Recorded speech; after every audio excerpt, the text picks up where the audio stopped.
مقدس اور بابرکت ہستیوں کا ذکر کر کے اپنے ایمان کو تازگی بخشا.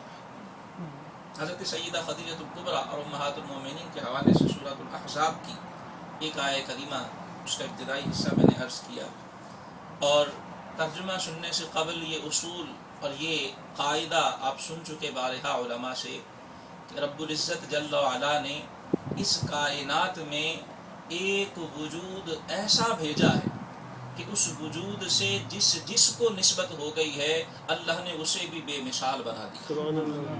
کہ حسن جب بکھرا تو لامحدود تھا اور سمٹا تو تیرا نام ہو کے رہا، اور وہی نام محمد ہے، اور وہ وجود مصطفیٰ ہے.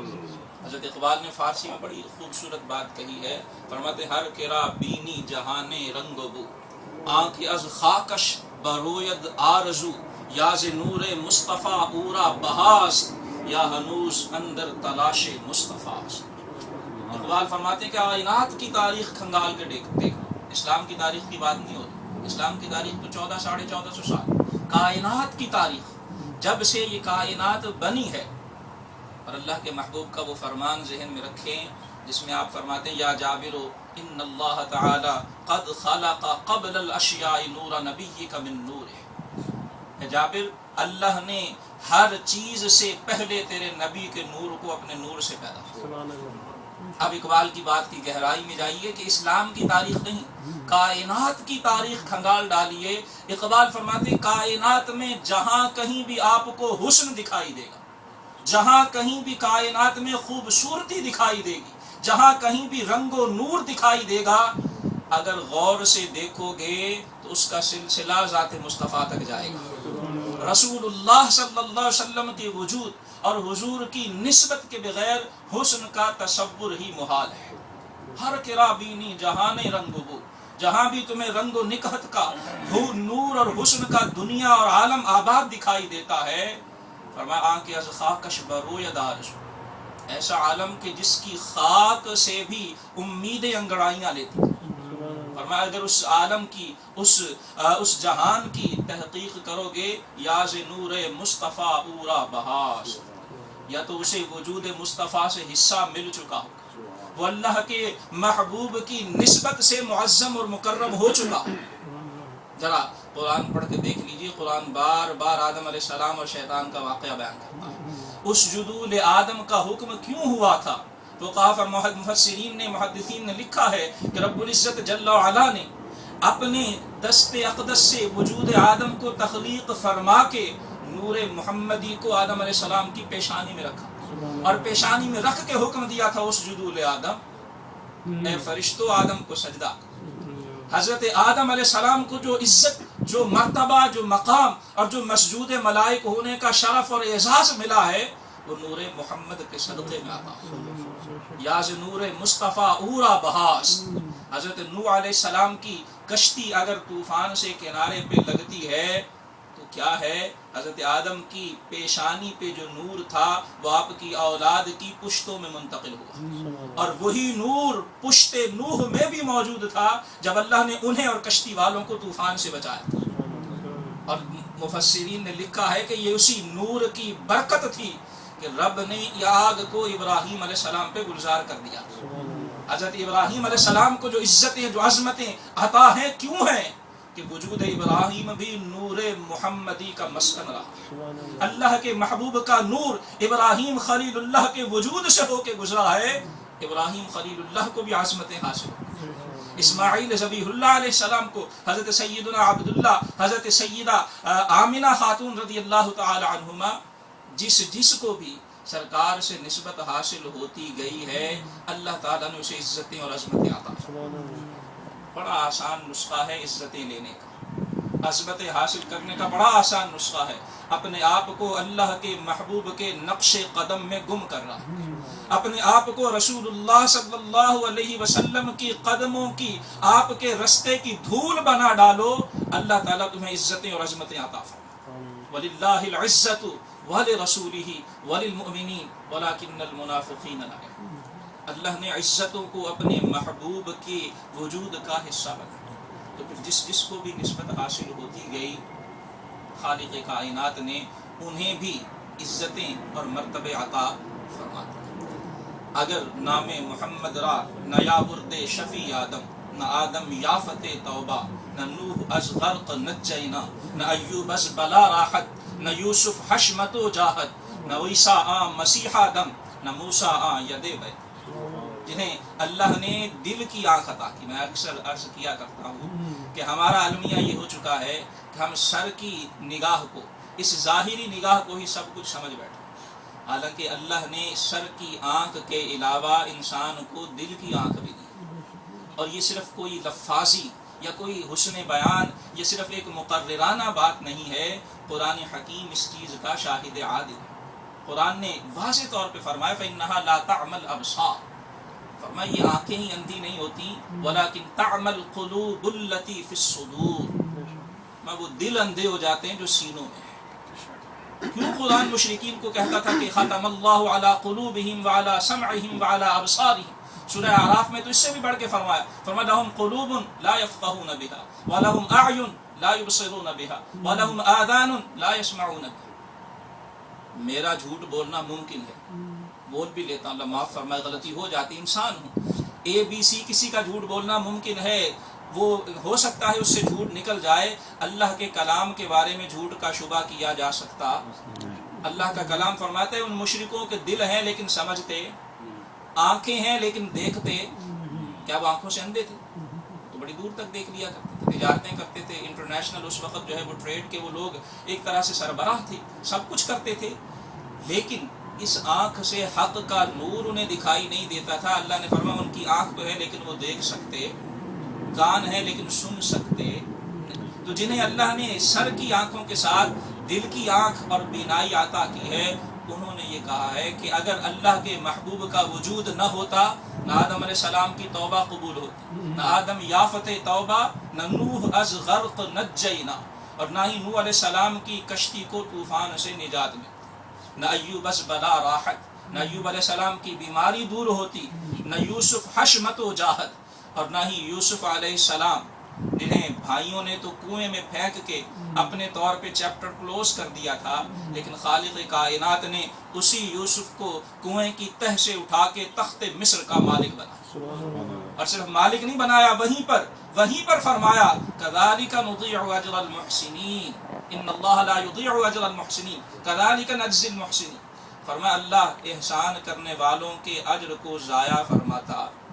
تم یوسف علیہ السلام کے قدموں پہ چل کے تو دیکھو، پروردگار تمہیں بھی عزتیں عطا فرمائے۔ تو یوسف علیہ السلام کو بھی عزت و رتبہ اللہ کے محبوب کے صدقے میں عطا ہوا۔ نہ عیسیٰ آ مسیحا دم، نہ موسیٰ آ ید بیضا، عیسیٰ علیہ السلام کی وہ پھونک جس سے مردے زندہ ہو جاتے تھے، کہتے ہیں یہ بھی نور مصطفیٰ کا صدقہ، اور موسیٰ علیہ السلام کا وہ عصا جس سے جادوگر بھاگ گئے، ان کے جادو ختم ہو گئے، فرمایا یہ بھی نور مصطفیٰ اور وجود مصطفیٰ کا صدقہ۔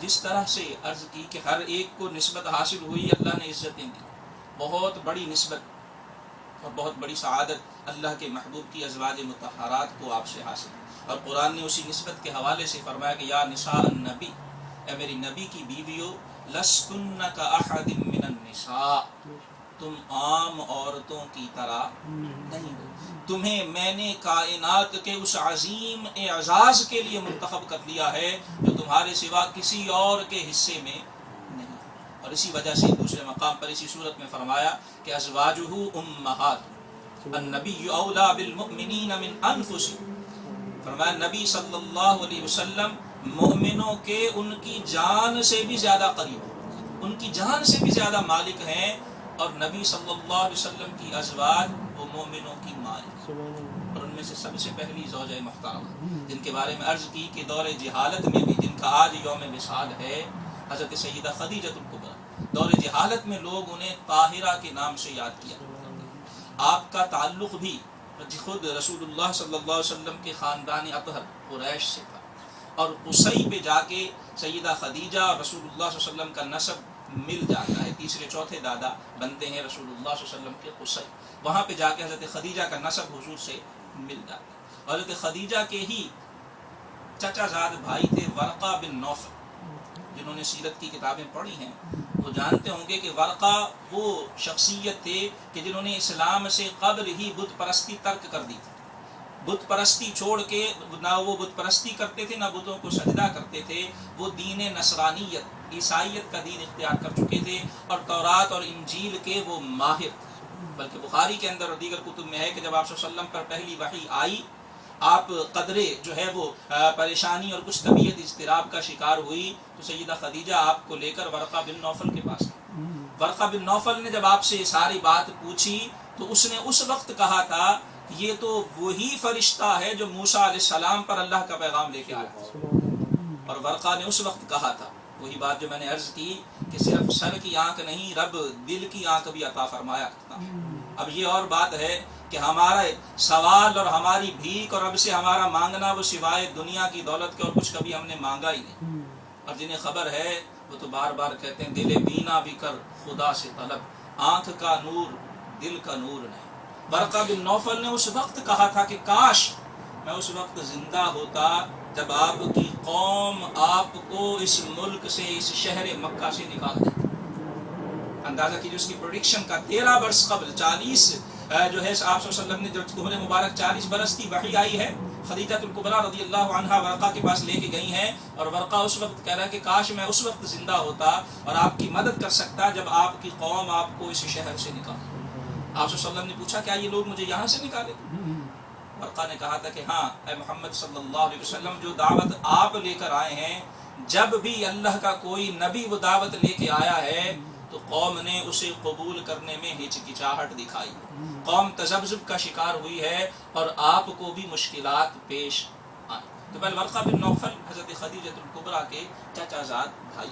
حضرت خدیجہ بھی اسلام سے قبل بھی بت پرستی ترک کر چکی تھی. آپ موحدہ تھیں اور اللہ کو ایک مانتی. اور پھر ہم جانتے ہیں کہ آپ صلی اللہ علیہ وسلم سے جو پہلی ملاقات ہوئی حضرت خدیجہ، ان کے والد خویلد، خدیجہ بنت خویلد قریش کے بہت بڑے تاجر تھے، اور ان کا وصال ہو گیا. حضرت خدیجہ نے اپنی والد سے جو دولت انہیں ملی تھی ورثے کے اندر، اس کو تجارت میں انویسٹ کیا. آپ نے آگے اپنے لوگ رکھے ہوئے تھے جو آپ کا تجارتی مال لے کر مختلف ملکوں کو جایا کرتے.